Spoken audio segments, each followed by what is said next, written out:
That's why we're seeing so many overdose deaths, is because young people who are prone to experiment think that it's the cannabis from the 60s and 70s. That's not what's happening. There are dangerous things all over our state now. That has come in. That's what the good and the bad came here. And we need to make sure that our outreach efforts to educate young people, our outreach efforts to let people know that it's okay to not use. And this is coming from somebody who has battled addiction, substance abuse addiction, for a good, decent chunk of my life. I know what it's like to be addicted to something. It was alcohol in my case, but young people are struggling. People are struggling, and that's why they're turning to these things. So we need to increase education, opportunity, and treatment for these people, so that these young people who are making mistakes aren't going to prison for something like a marijuana offense. We need to reserve the prisons for actual criminals.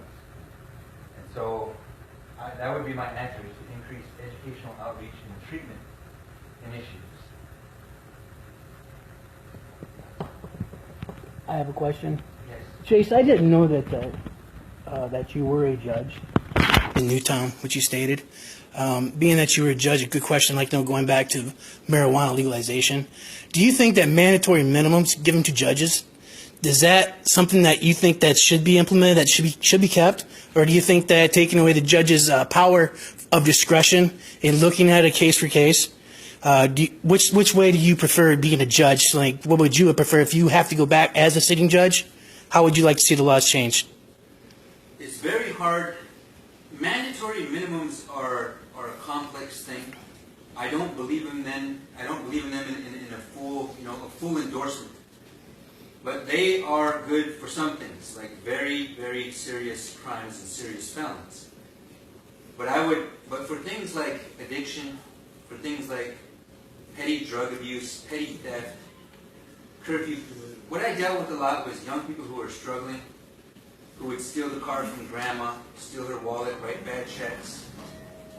And I liked the leeway, the judicial leeway, to be able to craft a sentence that fit that person. So only in the most serious cases would I endorse mandatory minimums. And I like the idea of judges having discretion. Are you for the legalization of marijuana? For the medicinal? As if you're for medicinal, that's great, or you're for recreational, and which one of the two, and why do you think it should be legalized in that facet?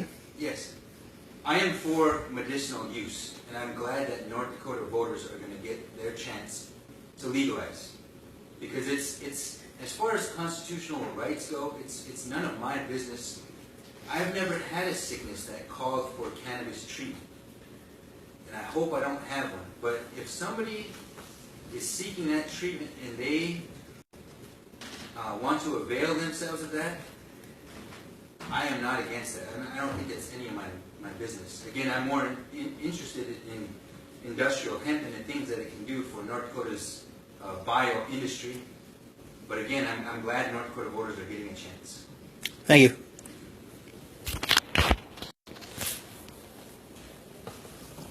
Maybe one more question. North Dakotans know your opponent pretty well, unfortunately. But most North Dakotans don't know